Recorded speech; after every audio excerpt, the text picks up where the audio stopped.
এখন আমরা যে 10ই জিলহজ কোরবানি দিই, এটা কখন শুরু হয়েছে সেটা আমাদের জানা দরকার আছে না? ইব্রাহিম আলাইহিস সালাম, মিল্লাতা আবিকুম ইব্রাহিম, যিনি মুসলিম জাতির পিতা, তিনি কে? অন্য কেউ জাতির পিতা আছে? না, ইব্রাহিম আলাইহিস সালাম আমাদের জাতির পিতা। ইব্রাহিম আলাইহিস সালামকে আল্লাহ পাক রব্বুল আলামিন বলতেছেন, ইব্রাহিম একাই হচ্ছে একটি উম্মত, একাই একটি জাতি। সুবহানাল্লাহ। ওই সময় আল্লাহর একত্ব মহত্বের কথা দুনিয়াতে বলবে আর কেউ ছিল না, শুধুমাত্র ইব্রাহিম একাই ছিল। আর এই ইব্রাহিমকে আল্লাহ পাক রব্বুল আলামিন বলেছিল যে ইব্রাহিম একাই হচ্ছে একটি জাতি বা একটি উম্মত। সুবহানাল্লাহ। এই ইব্রাহিম আলাইহিস সালামের পা, ইব্রাহিম আলাইহিস সালামের পরিবারের পা কোথায় কোথায় লাগতেছে আপনাদেরকে বলতেছি, আপনারা অবাক হয়ে যাবেন। আচ্ছা, একটু মেহেরবানি করে এখানে হাজী সাহেব কেউ আছেন? হজ করে আসছেন বা উমরা করে আসছেন? আল্লাহ আমাদের সকলকে কবুল করুন, সকল না আমিন। আমরা যেন আল্লাহ রাব্বুল আলামিনের ঘরে যেতে পারি, ওনার মেহমান হতে পারি। আল্লাহ রাব্বুল আলামিন আমাদেরকে কবুল করুন। সম্মানিত উপস্থিতি, ইব্রাহিম আলাইহিস সালাম, তিনার বয়স ৮০ বা ৮৬ বছর বয়স। তখনও তিনার কোনো সন্তানাদি হয়নি। কত বছর বয়স? ৮০ বা ৮৬ বছর বয়স। দাড়িগুলো পেকে গেছে, মাথার চুলগুলো পেকে গেছে, বার্ধক্য চলে এসেছে। তখনও তিনি আল্লাহ পাক রব্বুল আলামিনের দয়া থেকে, আল্লাহ পাক রব্বুল আলামিনের রহমত থেকে নিরাশ হন। ইব্রাহিম আলাইহিস সালাম আল্লাহ পাক রব্বুল আলামিনের কাছে এতটাই বিশ্বাসী ছিলেন, আল্লাহ পাক রব্বুল আলামিনকে তিনি এতটাই তাওয়াক্কুল করতেন, এতটাই ভরসা করতেন আল্লাহর প্রতি। ৮৬ বছর বয়সী মুরব্বী মানুষ, বৃদ্ধ মানুষ আল্লাহ পাক রব্বুল আলামিনের কাছে দোয়া করতেছেন, রব্বি হাবলি মিনাস সালিহিন, হে আমার প্রতিপালক, আমাকে একজন ধৈর্যশীল সন্তান দান করুন, আমাকে একজন নেককার সন্তান দান করুন। আল্লাহ পাক রব্বুল আলামিন দোয়া করে বললেন, ফাবাশশারনাহু বিগুলামিন হালিম, হে ইব্রাহিম, তোমাকে একজন ধৈর্য ধারণকারী নেক সন্তানের সুসংবাদ দিলাম। বয়স কত? ৮৬ বছর বয়স।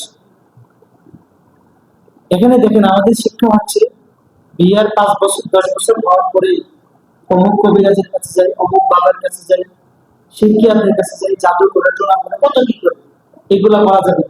একমাত্র আল্লাহ পাক রব্বুল আলামিনের প্রতি ভরসা রাখতে হবে।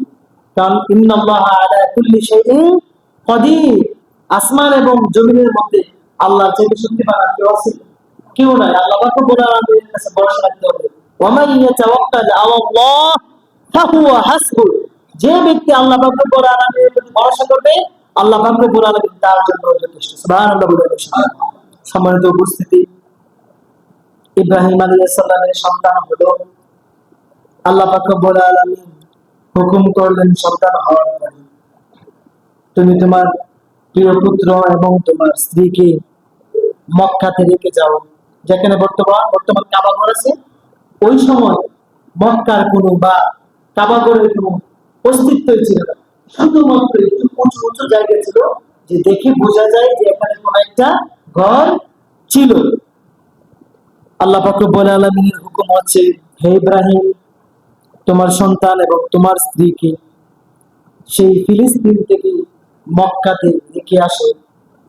তিনি এতটাই আল্লাহ পাক রব্বুল আলামিনের কাছে আনুগত্য ছিলেন, তিনি প্রশ্ন করেন যে, হে আল্লাহ, আমার ছেলেটা এখন মাত্র কিছুদিন হলো জন্মগ্রহণ করেছে, এখনো দুধ পান করতেছে, আমি তাকে কিভাবে আমাকে ছাড়া এত দূরে রেখে আসবো যেখানে কোনো মানুষের অস্তিত্ব নাই। আল্লাহ পাক রব্বুল আলামিন ওই সময় অর্ডার করছেন, যে সময় ওখানে কোনো মানুষের অস্তিত্ব নাই, শুধু মরুভূমির প্রান্ত, আশেপাশে কোনো মানুষ নাই, গাছপালা নাই, একটা মানুষের চিহ্ন পাওয়া যায় না, এমনকি কোনো পাখিও নাই। ওই সময় আল্লাহ পাক রব্বুল আলামিনের হুকুম হচ্ছে, ইব্রাহিম, তোমার সন্তান এবং তোমার স্ত্রীকে ওখানে রেখে আসো। ইব্রাহিম আলাইহিস সালাম তিনি চলে আসলেন মক্কায়। মক্কায় কাবা ঘরের পাশে আমাদেরকে রেখে তিনি চলে যাচ্ছেন। তখন বিবি হাজেরা প্রশ্ন করলো, হে ইব্রাহিম, তুমি যে আমাদেরকে এখানে রেখে যাচ্ছ, এটা কি আল্লাহর আদেশ? ইব্রাহিম আলাইহিস সালাম রেখে চলে যাচ্ছেন। তখন প্রশ্ন করলো, এটা কি আল্লাহর আদেশ? ইব্রাহিম আলাইহিস সালাম পিছনে তাকান নাই যে হ্যাঁ এটা আল্লাহর আদেশ, এইভাবে তিনি বলেন নাই। তিনি সামনে থেকে বললেন, হ্যাঁ এটা আল্লাহর আদেশ, এটা বলে ইব্রাহিম আলাইহিস সালাম হাঁটা শুরু করে দিলেন। তখন তিনি বললেন, হাজেরা বললেন, দেখেন যেমন স্বামী তেমন স্ত্রী।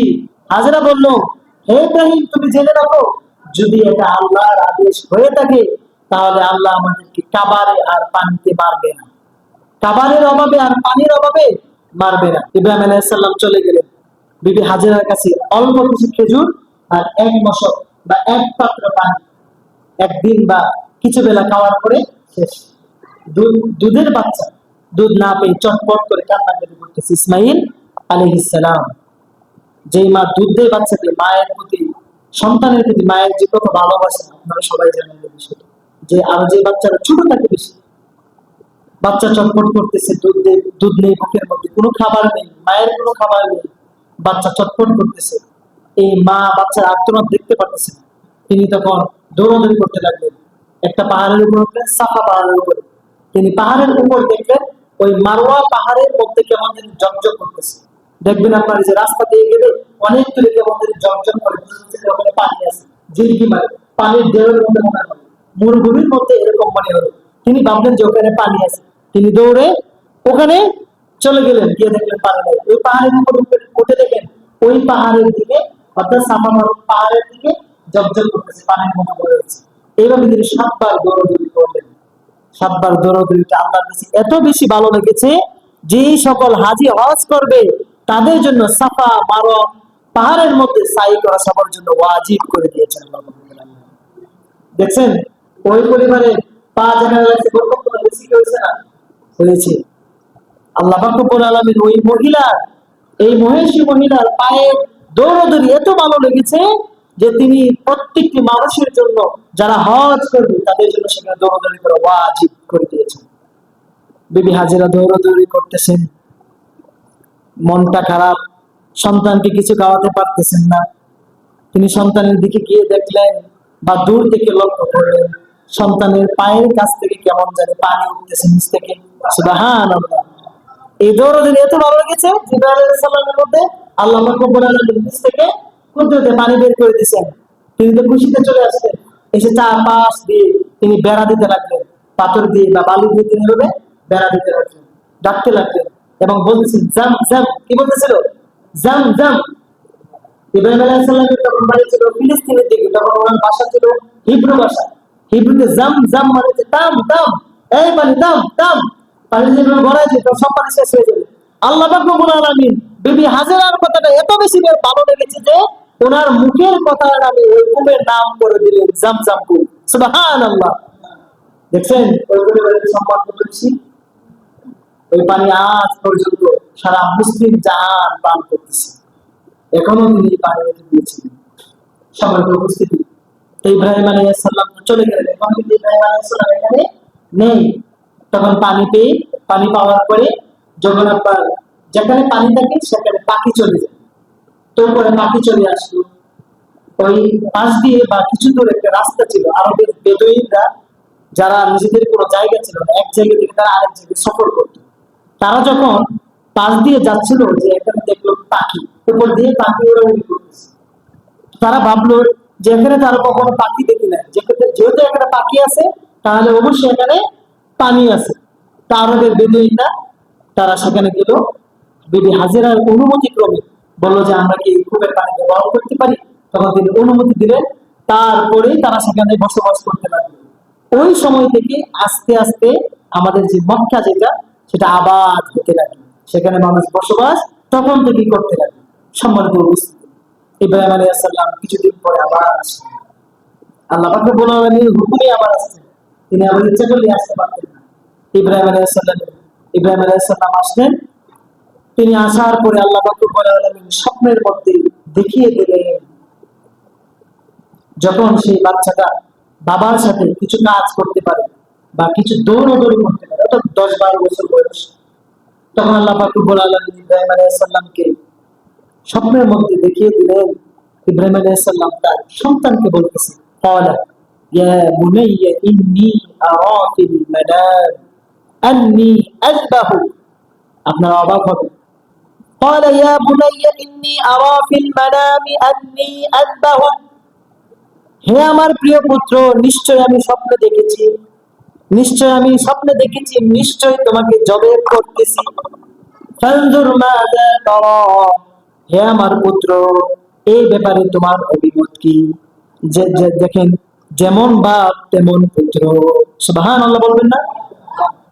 নবীর ছেলে নবী, নবীর পুত্র নবী, তিনি কতটা হেকমতশালী দেখেন। তিনি বলতেছেন ইয়া আবাদি, শুধুমাত্র বাবা বললেন না, হে আমার প্রিয় বাবা। ইয়া আবাদি ফাআল মা তুমার, হে আমার প্রিয় বাবা, আপনি যা আদিষ্ট হয়েছে সেটা আপনি পালন করুন। সুবহানাল্লাহ। বলতে পারতো, দৌড় দিতে পারতেছে শুনে না, জবাই করতেছে তোমার দেখছি স্বপ্নে, এটা শুনে কি করতো? দৌড় দিতে পারতো। আমাদের মধ্যে কিছু ভ্রান্তি কথা রয়েছে, সেগুলো হাদিস নয়। জিবরাইল আলাইহিস সালাম স্বপ্ন দেখলেন যে তোমার প্রিয় বস্তু কুরবানি করে। এটা কোরআনের সাথে সাংঘর্ষিক। কোরআনের মধ্যে আসছে সরাসরি ইয়া বুনাইয়া ইন্নী আরা ফিল মানামি আন্নী আযবাহু, যে আমি তোমাকে জবে করতেছি। কোরআনের মধ্যে আল্লাহ পাক রব্বুল আলামিন বলেছেন। তো আমরা যদি বলি যে সে প্রিয় বস্তু জবে করতেছে, তারপর সে কিছু উট কোরবানি করলো, তারপর কিছু আরো কিছু করে কোরবানি করলো, এটা কোনো ভিত্তি নাই এই কথার মধ্যে। সরাসরি কথা হচ্ছে তিনি স্বপ্নে দেখেছেন তার সন্তানকে কোরবানি করতেছেন। তারপরে ছেলে যখন রাজি হয়ে গেল, তখন তারা দুইজন চলে গেলেন আপনার কোরবানি হওয়ার জন্য। আল্লাহ পাক রব্বুল আলামিন বলতেছেন ফালাম্মা আসলামা, তারা দুইজনে যখন আল্লাহ পাক রব্বুল আলামিনের কাছে সারেন্ডার করলেন, তখন আমি তাদেরকে ডাক দিলাম, ওয়ানাদাইনাহু আইয়া ইব্রাহিম, হে ইব্রাহিম, তুমি এইদিকে ফিরো, তুমি এইদিকে লক্ষ্য করো। ইব্রাহিম আলাইহিস সালাম যখন সন্তানকে শোয়ায় ফেললেন পাহাড়ের মধ্যে, তখন ইব্রাহিম আলাইহিস সালাম কে আল্লাহ পাক রব্বুল আলামিন ডাক দিলেন যে হে ইব্রাহিম, ক্বাদ সাদ্দাকতা রুইয়া। সুবহানাল্লাহ বলবেন না? যে তুমি তোমার স্বপ্নকে কি করেছো? বাস্তবায়ন করেছো। তুমি স্বপ্ন দেখেছিলেন, কিন্তু আমি আগে বলেছি যে স্বপ্ন দেখেছে যে তাকে জবে করতেছে, জবে করে ফেলেছে, তিনি কিন্তু এই স্বপ্নে দেখেননি। তাফসীরুল কোরআনের মধ্যে এটা রয়েছে, আপনারা পড়ে নিতে সুযোগ আছে। তখন তিনি দেখলেন যে তাকে জবে করতেছে, বলতেছে যে তুমি কি স্বপ্ন দেখেছো তাকে জবে করতেছো, তুমি তো শরীর তার গলার মধ্যে লাগিয়েছো, তুমি স্বপ্নকে যথার্থভাবে পরিপূর্ণ করেছো। সুবহানাল্লাহ বলবেন না? তখন আল্লাহ পাক রব্বুল আলামিন আসমান থেকে একটি দুম্বা পাঠালেন। ওই যে দুম্বাটা হাবিলের যে কুরবানি কবুল হয়েছিল, সেই দুম্বাটা জিবরাইল আলাইহিস সালামের মধ্যে পাঠিয়ে দিয়ে কুরবানি হয়ে গেল। সুবহানাল্লাহ। আরো অনেক কথা ছিল, সময় স্বল্পতার কারণে শর্ট করে নিয়ে এসেছে এখানে। এখন যে কথাগুলো না বললে নয়, ওই সময় থেকে এই যে বাবা পুত্রের ঘটনা কি আল্লাহ পাক রব্বুল আলামিনের কাছে এত বেশি ভালো লেগেছে, ওয়াতারাকনা আলাইহি ফিল আখিরিন, আল্লাহ বলতেছেন আমি পরবর্তী সবার জন্য এটা জারি করে দিলাম। অর্থাৎ কুরবানি এবং হজ, 10 জিলহজ আমরা কুরবানি করব, এটা হচ্ছে ইব্রাহিম আলাইহিস সালামের স্মৃতিচারণ, ওনার কাজটাকে স্মরণ করা। এত ত্যাগের বিষয়, এত মহত্বের বিষয়, তিনি এত বড় ত্যাগ দিলেন। এইটার দ্বারাতে আমাদের শিক্ষা হচ্ছে, আমাদের নিজেদের জায়গা থেকে আমাদের পিতা যে এত বড় ত্যাগ দিয়েছেন, আমাদের নিজেদের জায়গাটা কোথায় আছে, এইটা যেন আমরা প্রতি বছর স্মরণ করি।